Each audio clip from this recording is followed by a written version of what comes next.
Mortality is the number of deaths in a population over a set period of time, usually 1 year. We can measure mortality in a few ways: from all causes, so everyone who died for any reason, from all cancers combined, or from a specific type of cancer, such as everyone who died in 1 year from colorectal cancer. Mortality is usually written as a number out of 1,000 or out of 100,000 people. Here's an example of how mortality works. Let's say we have a pretend population of 10 people. Over the course of 1 year, one person dies of cancer, and 2 people die of other causes.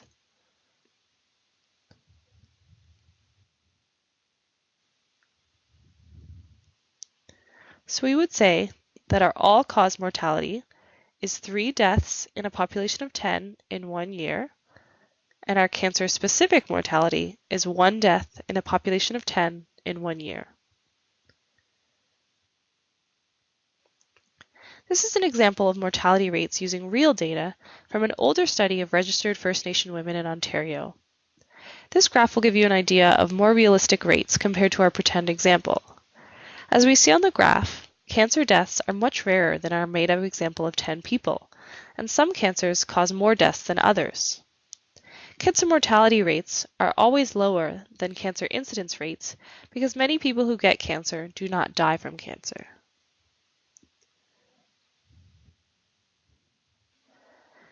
Changes in mortality can happen when there are changes in incidence.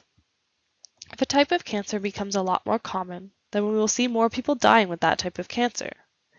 We see decreases in cancer mortality when we get better at catching cancer early and treating it.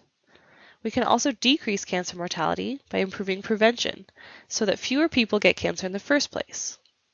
Cancer mortality is the highest for cancer types that are most commonly diagnosed, meaning that those that have highest incidence rates, and cancer types that are the most fatal, that is, those that are most likely to cause deaths because they spread more easily or quickly.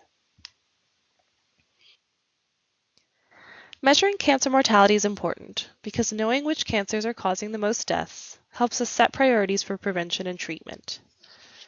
Tracking mortality is the best way of knowing how well we're doing in controlling cancer. Mortality will be lower if incidence is lower. Fewer people dying of cancer can be a sign that some new cases of cancer are being prevented. Mortality is also lower when people are able to live longer after being diagnosed thanks to new types of cancer treatment. Unfortunately, not everyone survives cancer. Measuring mortality also highlights the need to give people with cancer end-of-life care and to give support to their loved ones.